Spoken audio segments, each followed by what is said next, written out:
Welcome to जिज्ञासु online classes.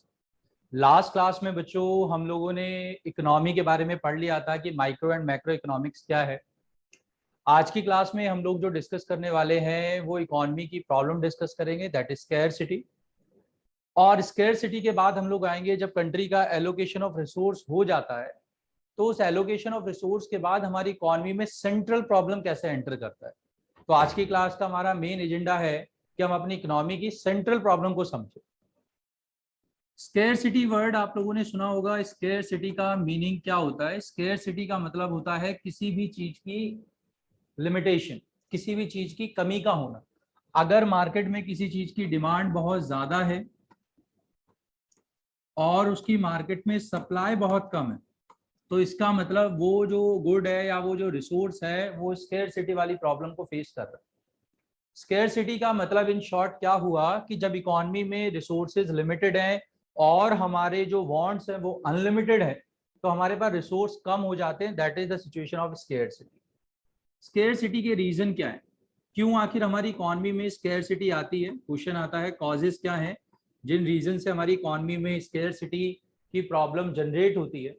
तो scarcity के आने के बहुत सारे रीजन हैं, उनमें से जो सबसे इंपॉर्टेंट है that is unlimited human wants। unlimited human wants। आप सभी जानते हैं कि हमारी जो वांट्स हैं वो कभी भी खत्म नहीं होती। एक वांट खत्म होती है दूसरी नई वांट जनरेट हो जाता है, एक वांट कंप्लीट देन अगेन नई वांट जनरेट, क्योंकि हम लोगों की वांट्स एंडलेस होती है। दैट्स व्हाई रिसोर्सेज उसको कंप्लीट करने वाले लिमिटेड है। तो ऑब्वियसली इकोनॉमी के अंदर स्केयरसिटी की प्रॉब्लम जनरेट होगा ही होगा, राइट। तो पहला रीजन मैंने आपको बताया unlimited human points. Second reason जिसके कारण इकोनॉमी में स्केयरसिटी आती है, सेकंड रीजन जिसके कारण स्केयरसिटी आती है दैट इज लिमिटेड रिसोर्सेज। उनको प्रोड्यूस करने वाले जो हमारी कंट्री में रिसोर्सेज हैं वो लिमिटेड है। मतलब ऐसा नहीं है कि अनलिमिटेड मात्रा में रिसोर्सेज हैं। रिसोर्सेज का मतलब है कि जिनकी हेल्प से हम गुड्स बनाते हैं। रिसोर्स फैक्टर ऑफ प्रोडक्शन चार ही होते हैं, land, labour, capital and entrepreneur. ये चार मेन रिसोर्स हैं जिनकी हेल्प से हम गुड्स बनाते हैं। और एक प्रोड्यूसर के पास ये सारे ही रिसोर्स लिमिटेड होते हैं बच्चों। Due to that reason producer हर एक गुड्स का प्रोडक्शन नहीं कर पाता और इकोनॉमी में स्केयरसिटी की प्रॉब्लम आता है। तो स्केयरसिटी का सेकंड मेजर जो रीजन है that is limited resources. Third reason है that is alternative use of resource. ये भी एक बहुत बड़ा कारण है जिसके कारण हमारी इकोनॉमी के अंदर स्केयरसिटी आती है। बात होती है sir alternative use of resource का मीनिंग क्या है? बच्चों ऑल्टरनेटिव यूज ऑफ रिसोर्स का मतलब होता है कि एक रिसोर्स का मैं डिफरेंट डिफरेंट जगह यूज कर रहा हूं। अगर किसी भी रिसोर्स का मैं इस्तेमाल डिफरेंट डिफरेंट जगह करूंगा तो जाहिर सी बात है मार्केट में उसकी डिमांड बहुत बढ़ जाएगी और उसका जो प्रोडक्शन है वो ऑलवेज लिमिटेड है। Due to that nature economy में स्कैरसिटी आएगी। मैं आपको अपनी बात को एक छोटे से एग्जांपल से समझा रहा हूं। बात करता हूं इलेक्ट्रिसिटी। आपको मालूम है कि इलेक्ट्रिसिटी का क्या है? इलेक्ट्रिसिटी जो है वो हर जगह यूज में आती है। हर कोई बंदा इलेक्ट्रिसिटी का अपने तरीके से इस्तेमाल करता है। मैं as an household electricity को यूज अपने डोमेस्टिक पर्पस के लिए करता हूं। एक बंदा इलेक्ट्रिसिटी का इस्तेमाल गुड्स के प्रोडक्शन के लिए कर रहा है, वहीं पर कोई इलेक्ट्रिसिटी का यूज ट्रांसपोर्टेशन में कर रहा है, कोई इलेक्ट्रिसिटी का इस्तेमाल कम्युनिकेशन में कर रहा है। मतलब मेरे पास रिसोर्स तो एक ही है इलेक्ट्रिसिटी, बट उसके जो यूजेस हैं दे आर ऑल्टरनेटिव। तो ऐसे में इलेक्ट्रिसिटी की मार्केट में जो डिमांड होगी वो बहुत ज्यादा होगी और मार्केट में डिमांड होने के कारण ज्यादा होने के कारण उसकी जो प्रोडक्टिविटी है वो ऑब्वियसली कम है। इसके कारण ही हमारी इकोनॉमी में स्केयरसिटी की प्रॉब्लम आती है। तो आपको इन शॉर्ट एक पॉइंट मेरा क्लियर हो गया होगा कि स्केयरसिटी का मतलब होता है डिमांड ज्यादा होना, सप्लाई कम होना, या मैं यूं कहूं कि रिसोर्सेज का लिमिटेशन भी, limitation of resources is consider as in scarcity. और इसके मेजर थ्री रीजंस हैं जिसके कारण स्कैरसिटी आती है: unlimited human wants, limited resources and alternative use of resource. एक क्वेश्चन आता है सर क्या कि वर्ल्ड की कोई ऐसी इकॉनमी है जहां पर स्केयरसिटी की प्रॉब्लम नहीं होती?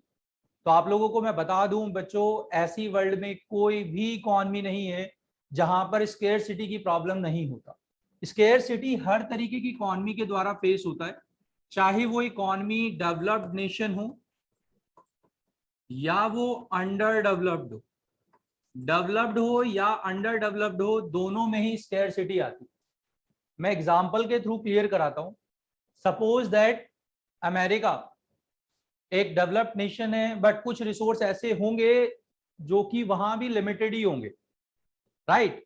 और इंडिया अंडर डेवलप्ड नेचर है, तो यहां भी कोई रिसोर्स कम या ज्यादा होगा ही। मतलब चाहे कोई कंट्री डेवलप्ड हो चाहे अंडर डेवलप्ड हो, दोनों में ही कोई ना कोई प्रॉब्लम होती है। जैसे जापान, जापान टेक्नोलॉजी वाइज बहुत अच्छी इकॉनमी है, but other resources agriculture production वहां पे कम होता है। इंडिया में एग्रीकल्चर प्रोडक्शन बहुत होता है, तो टेक्नोलॉजिकल हम लोग इतना ज्यादा एडवांस नहीं है, राइट। तो हर एक इकॉनमी में कोई ना कोई प्लस या माइनस है। रिसोर्सेज का कहीं ज्यादा कहीं कम होना स्वाभाविक है, और due to that nature every economy face the problem of scarcity. So in short, scarcity is the main problem that create central problem of an economy. मतलब इस scarcity के कारण ही हमारी इकोनॉमी में सेंट्रल प्रॉब्लम जनरेट होता है। अब आता है सर ये एक नया टर्म आपने यूज करा, दैट इज सेंट्रल प्रॉब्लम। कि सेंट्रल प्रॉब्लम क्या है, तो ध्यान से समझिएगा बच्चों। सेंट्रल प्रॉब्लम, सेंट्रल प्रॉब्लम एक ऐसी प्रॉब्लम है जिसके आसपास इकोनॉमी की सारी प्रॉब्लम एग्जिस्ट करती है। मतलब सारी प्रॉब्लम एग्जिस्ट करने का मतलब कि जिसके आसपास, ये मतलब मेन प्रॉब्लम है, इसके आसपास सारी प्रॉब्लम एसोसिएट होती है। और ये सेंट्रल प्रॉब्लम बेसिकली 3 कैटेगरीज में डिवाइड किया गया है। 3 तरीके की सेंट्रल प्रॉब्लम होती है बच्चों। एक होती है what to produce, what to produce. Second होता है हाउ टू प्रोड्यूस। थर्ड होता है फॉर whom टू प्रोड्यूस। मैं अगेन आपको तीनों सेंट्रल प्रॉब्लम प्रॉपरली 1 to 1 हम इसके रीजन समझेंगे कि आखिर ये प्रॉब्लम हमारी इकोनॉमी में क्यों आती है। The main cause behind this particular central problem क्या क्या है वो हम लोग समझने की कोशिश करते हैं। पहला प्रॉब्लम जैसे मैंने डिस्कस करा, व्हाट टू प्रोड्यूस। ये व्हाट टू प्रोड्यूस की प्रॉब्लम क्या है? व्हाट टू प्रोड्यूस इकोनॉमी की एक ऐसी प्रॉब्लम है जिसको फेस करता है एक प्रोड्यूसर, मतलब गुड्स को मैन्युफैक्चर करने वाला बंदा इस प्रॉब्लम को फेस करेगा। प्रोड्यूसर ही इस प्रॉब्लम से रिलेटेड होता है, क्योंकि वो जानता है उसके पास जो रिसोर्सेज हैं वो लिमिटेड है। Producer have a limited resource, it means उसके पास मशीन्स लिमिटेड है, मैन पावर लिमिटेड है, कैपिटल लिमिटेड है, उसके पास एवरी रिसोर्स जो गुड्स मैन्युफैक्चर करने के लिए चाहिए वो सब लिमिटेड है। जब एक प्रोड्यूसर के पास रिसोर्सेज लिमिटेड होता है तो जाहिर सी बात है लिमिटेड रिसोर्सेज में वो each and every goods produce नहीं कर सकता।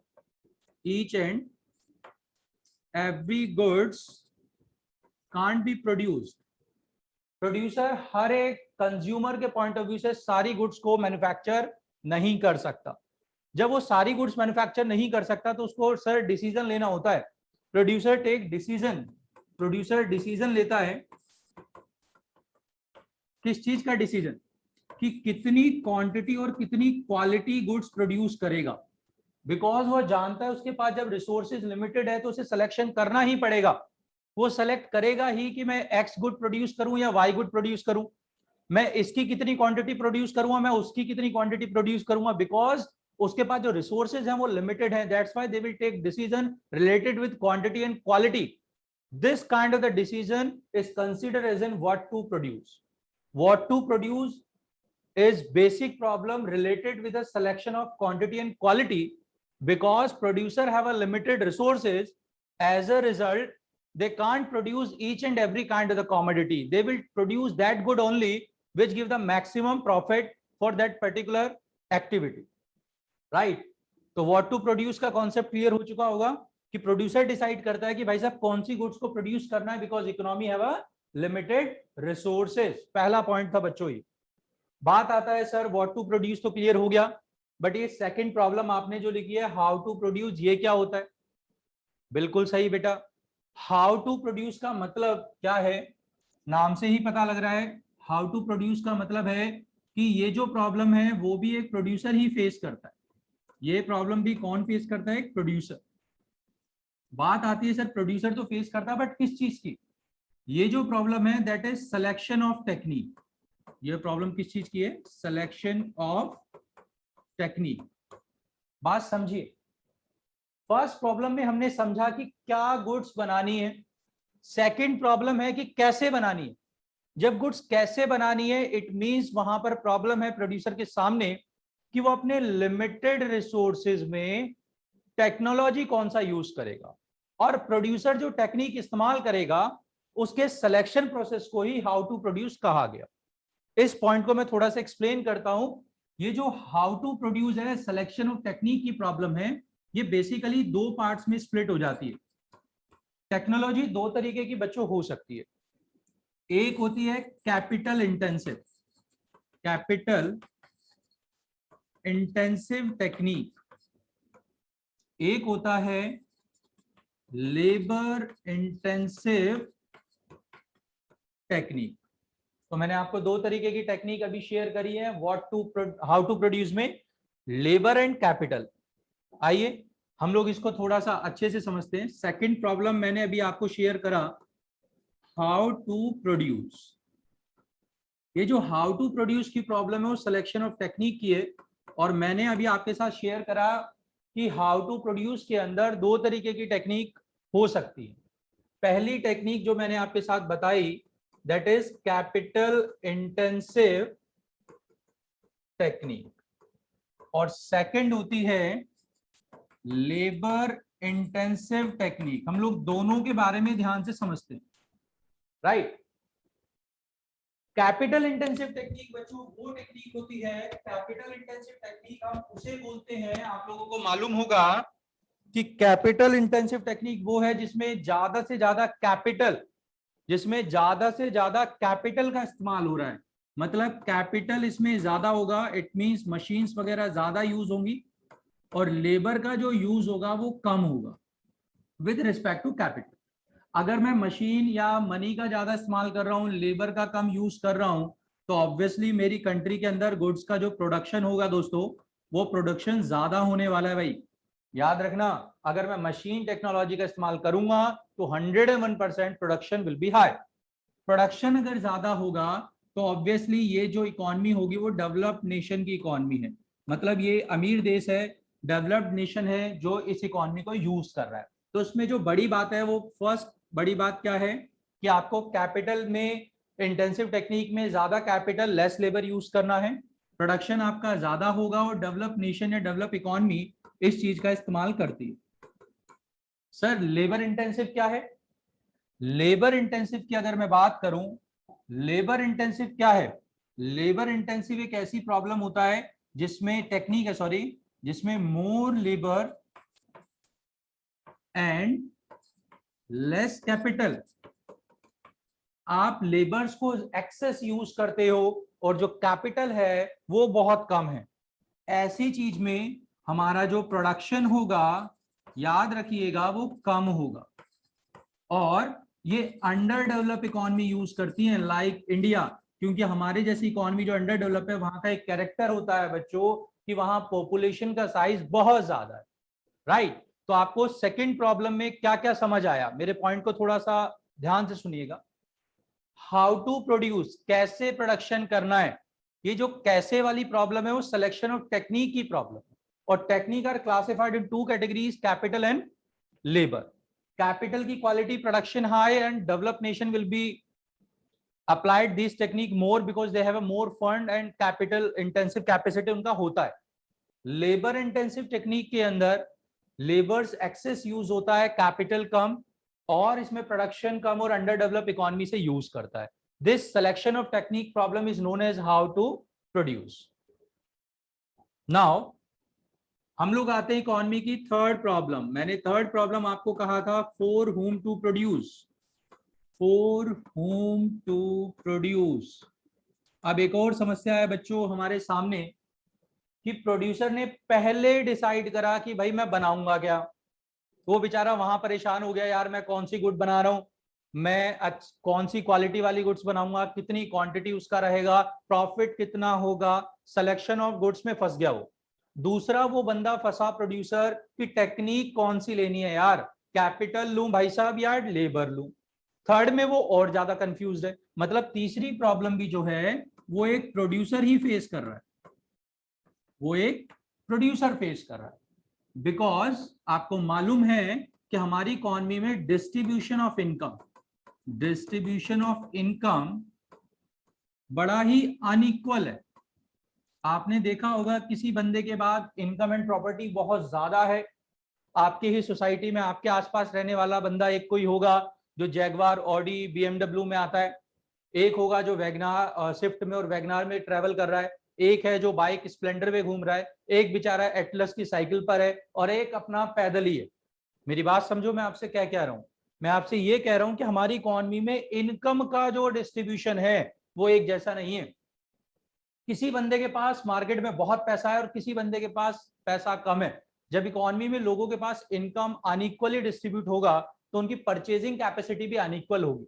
जिसके पास इनकम का लेवल हाई होगा वो ज्यादा गुड्स को प्रेफर करेगा जिनका प्राइस हाई है, और जिसके पास परचेजिंग कैपेसिटी कम है या जो इनकम बेचारा कम कमा रहा है वो हमेशा लो प्राइस ऑफ कमोडिटी की तरफ ट्रांसफर होता है। इन शॉर्ट, प्रोड्यूसर को गुड्स बनाने से पहले अपना कस्टमर देखना होता है कि मैं कौन से कस्टमर के लिए गुड बना रहा हूं, मेरा customer base higher income group का है या लोअर इनकम ग्रुप का है, राइट। जब तक मैं ये नहीं पता लगाऊंगा कि मेरा कस्टमर कौन है तो मैं उसका प्राइस डिसाइड नहीं कर पाऊंगा बच्चों।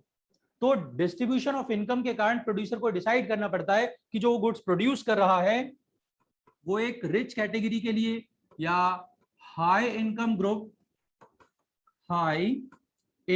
ग्रुप लोगों के लिए प्रोडक्शन करेगा, या वो बेटा पुअर इनकम ग्रुप या लोअर इनकम ग्रुप के लिए प्रोडक्शन करेगा। अब यहां क्वेश्चन आता है सर क्या उससे भी प्राइस डिसाइड होता है? 100%। प्रोड्यूसर गुड्स बनाने से पहले अपने कस्टमर को देखकर ही प्राइस को डिसाइड करता है। अगर उसे लगता है कि उसका कस्टमर वो है जिसके पास इनकम ज्यादा है तो वो गुड्स के प्राइस को हाई रखेगा, और अगर उसे लगता है कि भाई मैं एक पुअर कस्टमर के लिए गुड्स को मैन्युफैक्चर कर रहा हूं तो उसे मार्केट में गुड्स का प्राइस जो है वो कम रखना पड़ेगा, राइट। तो इसका मतलब मुझे एक पॉइंट क्लियर हुआ, फॉर हुम टू प्रोड्यूस की जो प्रॉब्लम है ये प्रॉब्लम नंबर 3 भी एक प्रोड्यूसर ही फेस करता है, और वो इसलिए फेस करता है क्योंकि उसके पास जो रिसोर्सेज हैं वो भी लिमिटेड हैं, टेक्नोलॉजी भी लिमिटेड है। Due to that reason economy के अंदर जो इनकम सर्कुलेशन आया, इकोनॉमी में जो पैसा है वो भी अनइक्वल है, उस अनइक्वल होने के कारण उसकी थर्ड प्रॉब्लम क्रिएट हुआ। और तीसरा प्रॉब्लम डिस्ट्रीब्यूशन ऑफ इनकम की है जो कि अनइक्वल है, उसके कारण प्रोड्यूसर को डिसाइड करना पड़ रहा है कि वो रिच कैटेगरी के लिए गुड्स का प्रोडक्शन करेगा या पुअर कैटेगरी के लिए गुड्स का प्रोडक्शन करेगा। दैट डिसीजन कि वो किसके लिए प्रोडक्शन करे is known as for whom to produce, right. यानी कि हमारी इकोनॉमी की बच्चों मेजर 3 प्रॉब्लम्स हैं जो मैंने अभी आपके साथ शेयर करी।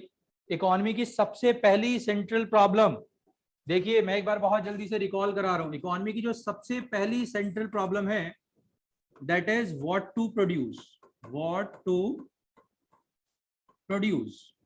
सेकंड प्रॉब्लम है हाउ टू प्रोड्यूस। थर्ड है for whom to produce. In short, what to produce is the problem related with the quantity and quality, right? And this problem is basically faced or related to the producer.